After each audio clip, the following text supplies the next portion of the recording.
Good afternoon. So, how are you How are today? you? All right. So, what brings you in to see me today? I have a problem with alcohol and drugs. Can't stay clean. I can't keep a job. I don't talk to my father. You know, life is just crazy. Okay. All right. Have you ever been seen by a counselor before? Yeah, I was in a treatment center before, but it didn't work. You know, I didn't think I was that bad. Okay. Okay. So, what do you think the problem is from your point of view?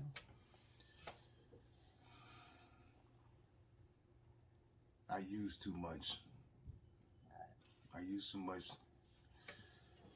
and then when I use, I get in trouble. And what kind of trouble?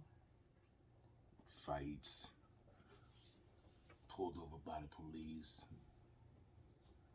can't keep a job, homeless,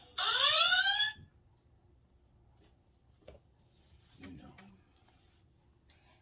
And with all of this, how does that typically make you feel? How do you feel when all these things happen because of your substance use?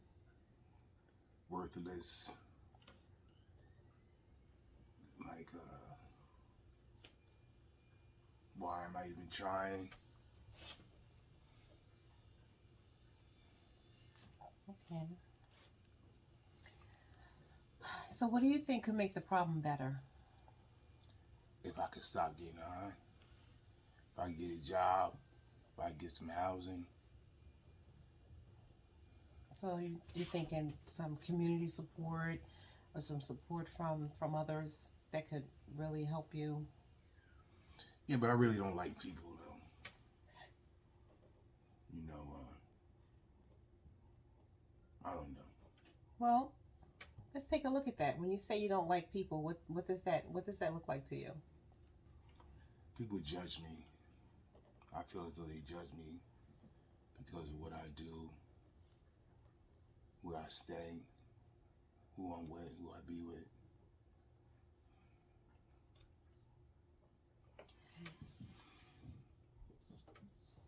All right. So tell me about your experiences when you use. So I know that you just emphasized that you can't keep a job, that you have some family, issues that come along with the substance use. Is there anything else that you can think of that some experiences that happen? Do you experience any blackouts when you drink or I can't um, remember sometimes when I get high. I can't remember some things. I don't okay. know if that's a blackout or not. You know, I remember when I was younger, my father used to drink all the time, and he used to hit me. He used to hit my mother. He used to holler at me. And my mother used to tell me I wasn't going to be nothing, never. You's a bum. You always going to be a bum. I told him I was going to kill him when I was 11 years old. Okay. If you hit my mother again.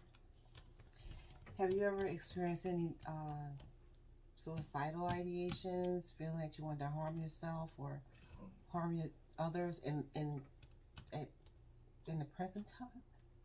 No, I mean, I don't know. Me myself, I mean, I thought about killing myself before. Okay. I didn't think it was no sense in being here no more because things was crazy. Things was messed up. Okay. So when was the last time you felt that way? Oh, a couple years ago. Okay. Okay.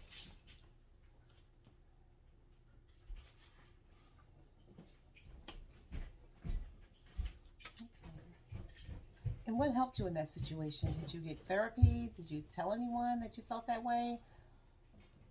How did you overcome that or, stop those feelings of wanting to hurt yourself? Did something get better? I got a job. Okay. I get a job every now and then, but then they want me to do other people's work, and I don't think it's right. But when that had happened, though, I just don't like feeling like I'm being used, Okay. and I was drinking. Okay. So do you think that drinking had anything, I don't know, anything to do with your feelings of, your supervisor wanting you to do other people's jobs? Or do you see that as a reality? That was something that you obviously experienced and felt that it was the truth. Yeah, I think it was the truth. Okay. I think it was the truth. Not he wanted me to do other people's jobs, and I didn't think it was right. And this went on for a while. That's why I quit. Okay. Have you ever experienced any depression, anxiety, anything like that? Been diagnosed? I don't know if I was diagnosed, but I was on the fire department. When I lost a job, I went into a depression, I believe. You know, Okay. And what was that like? What was the depression like? What was that experience like? a deep hole you can't get out of, lonely, angry, tired. Everybody I thought was my friend really wasn't my friend. Abandonment, worthlessness. It was crazy.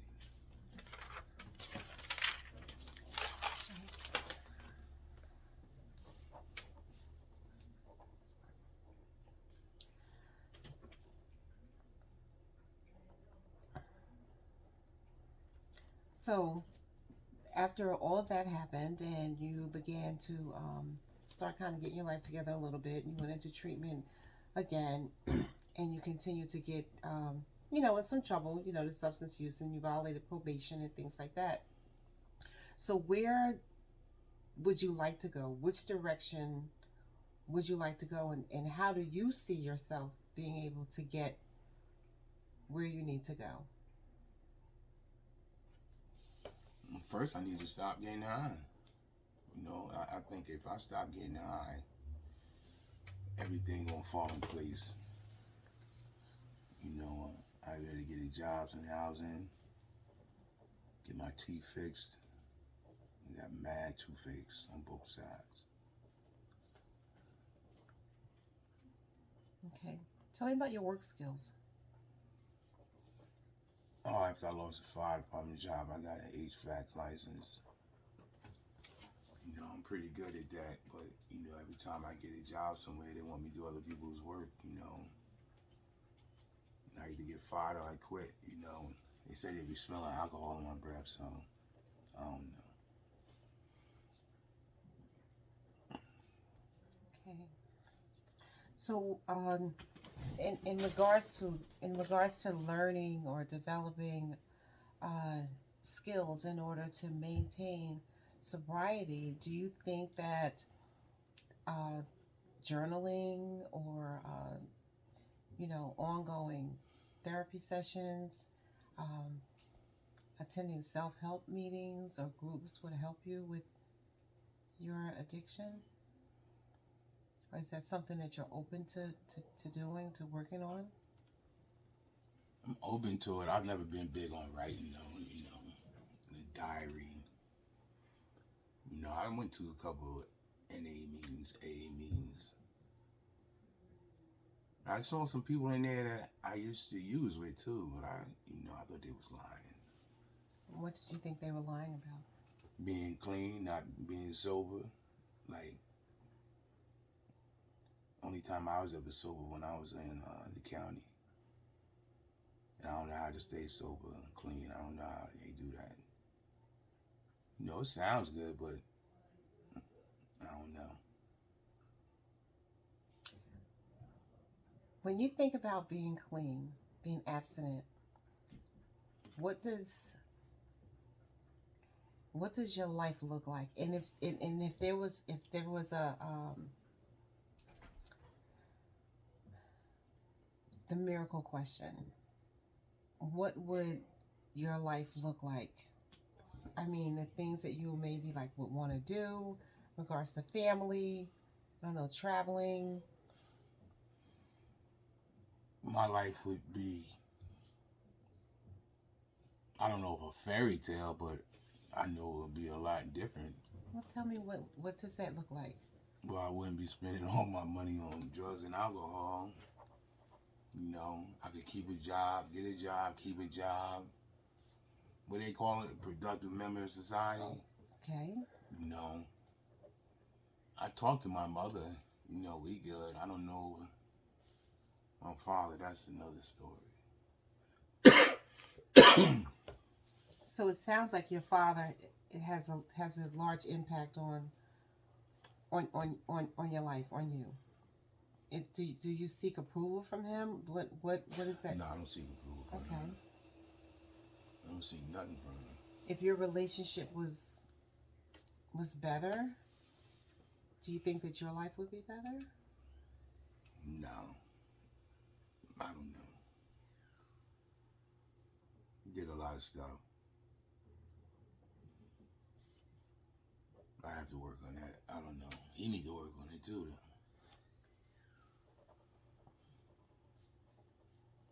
Okay.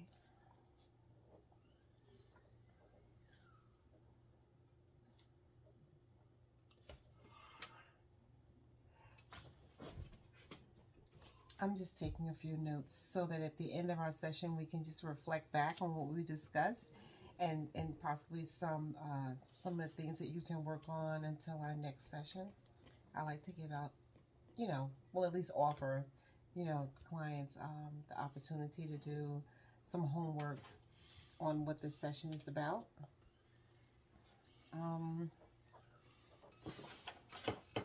Okay.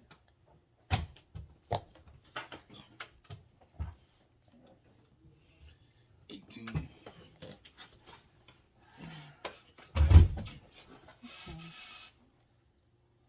So let's look towards treatment. What is something in treatment that you would like to work on? What treatment I would like to work on? Mm-hmm.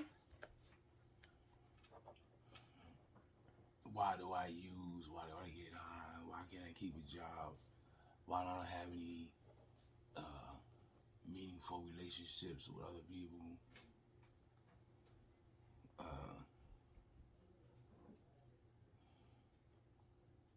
I don't know. All right. Do you feel that you have any anger issues, frustration issues, unresolved issues? It sounds like, and please correct me if I'm wrong, it sounds like you may have some unresolved family issues. And so what we like to call is adverse childhood experiences, things that you experienced as a child. If that's something that you would like to, discuss as well, I think that will be helpful. When we talk about things that happen to us in our childhood, we'd be surprised how it affects us as adults. So I know you mentioned, with your father, you talked about, how he was abusive, towards you and your mom.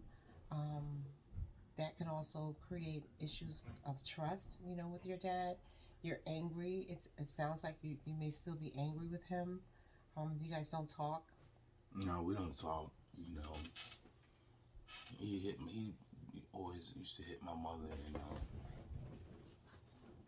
I was about 11 when I told him I was going to shoot him if he hit my mother again. We don't talk. We might talk 3 times a year, if that. I don't know how to talk to him, and he don't know how to talk to me. Do I think it'd be better? I don't know. I don't know if I want to talk to him. I don't know if I can forgive him. Okay. I don't know if he knows what he did. I don't know. Me and my mom, though, I love us. We could. We talk like 3 times a month, 3 times a week.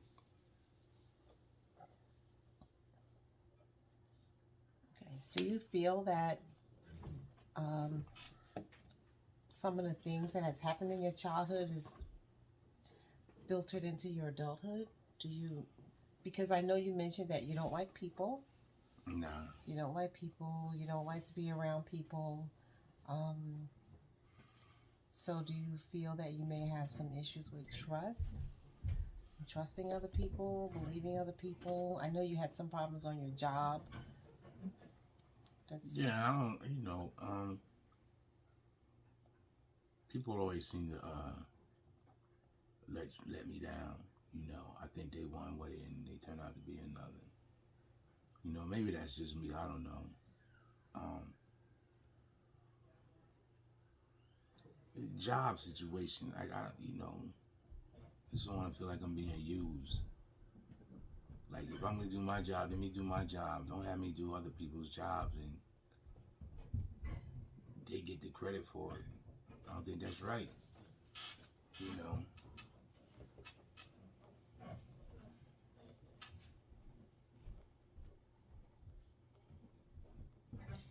if there was one thing in the world that you could have, what would that be right now?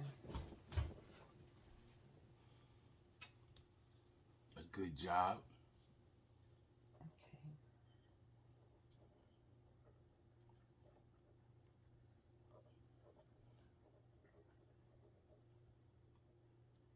Okay. Okay. So how would you keep it?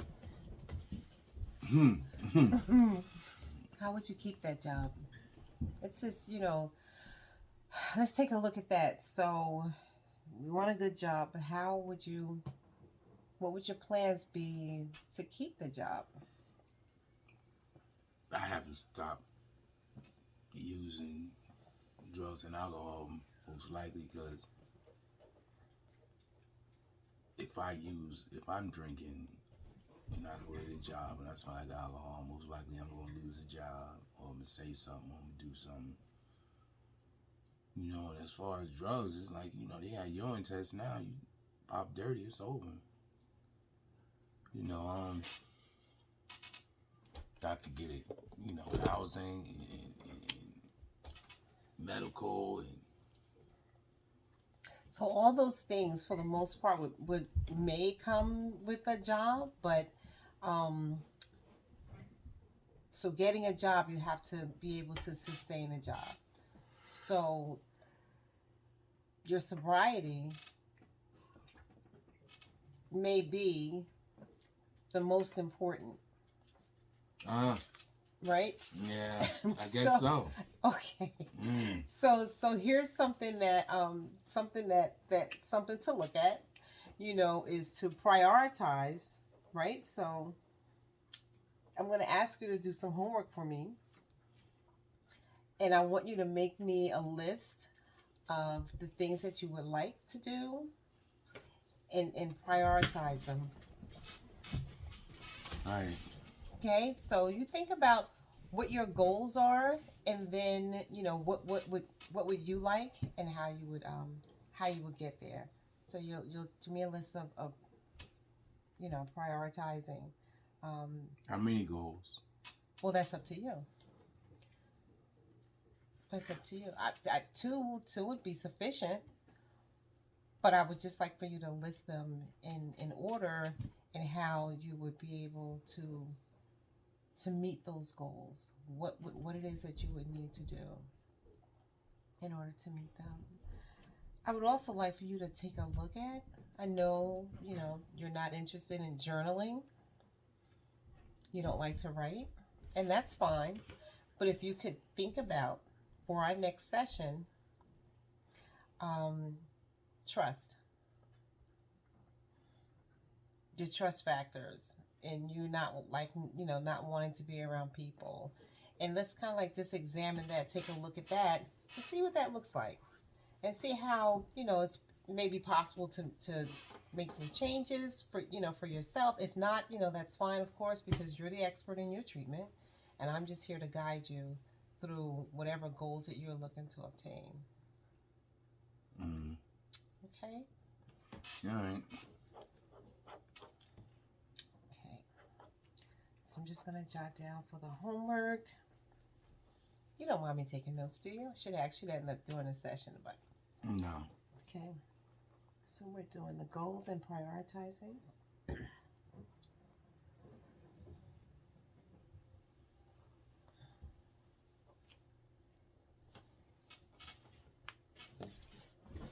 So the last piece of this that I would like to discuss, so that we can also talk about this next week as well, possibly or in our third session, uh, incarceration. Can you tell me a little bit about how that started? You know, when was the first time maybe you were incarcerated? What happened? What got to happen? I know you mentioned earlier that, you know, the substance use and things like that, but I don't think I ever got a clear picture on exactly what was happening. First time was drunk and disorderly. You know, at a bar, fight started. I don't remember what really happened. You know, I just remember waking up in the county. Well, not in the county, in the precinct. You know, but and then the second time was a CDS charge. You know, I don't know.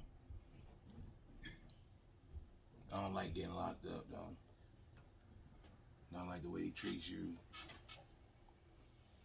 You know, but I guess if I wasn't getting drunk and getting high, I wouldn't be getting locked up though. Okay.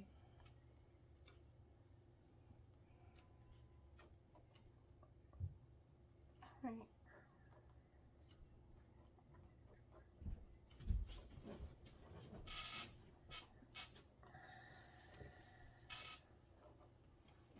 Okay. So, you don't like getting locked up. Well, that's a very good observation on your part. You don't like getting up, and you also understand that, you know, maybe you know if you didn't drink or whatever, so you recognize the consequences of your actions, which is very good as well. So, do you ever think about consequences before something happens, and what happens if you do? If you think about your consequences, what happens? What There's been times when I know that, you know, if I do this, this is going to happen. You know, I've walked away from fights before, you know, because, or confrontations, not a fight, because the only thing's going to happen is I'm going to get locked up, you know, or, you know, there's too many police outside, don't go cop, because they're going to run down on you, and you're going to be dirty, and you're going to end up in the county. You know, don't drink before you go to work, because if you smell like alcohol, they can get rid of you. You know you got a urine test, so don't get high, because if you're dirty, you're going to lose a job. And sometimes I just don't care though.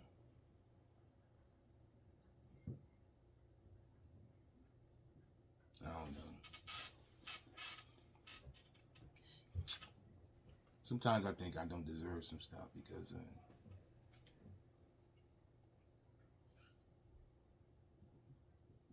I don't know. Sometimes I think like, you know, like you don't deserve it to have nothing. You're just a bum. Always gonna be a bum.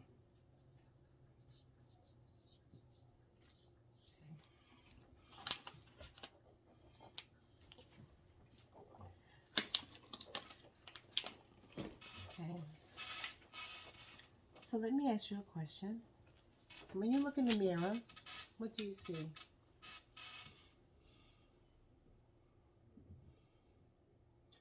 What do I see when I look in the mirror? I see a black man.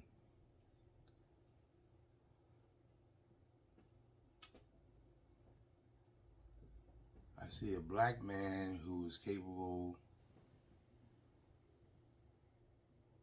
of being something,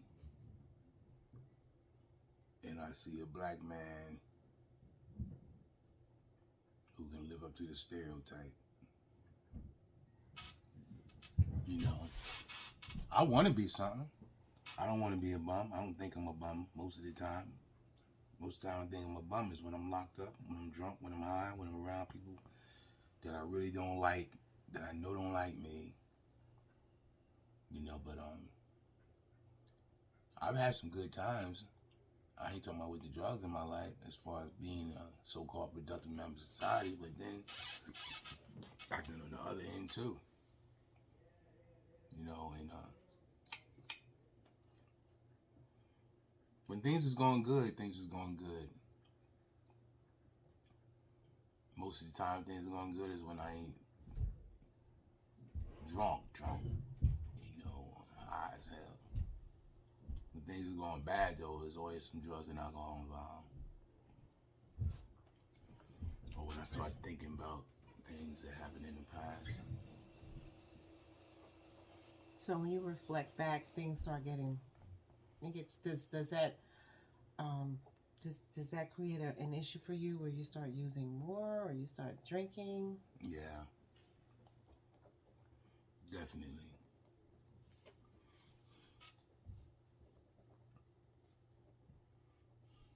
Do you think you're a good person? Yeah.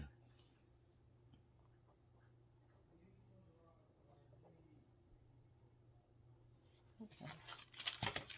All right, so let's just again reflect over our session today. All right. You got a lot of notes.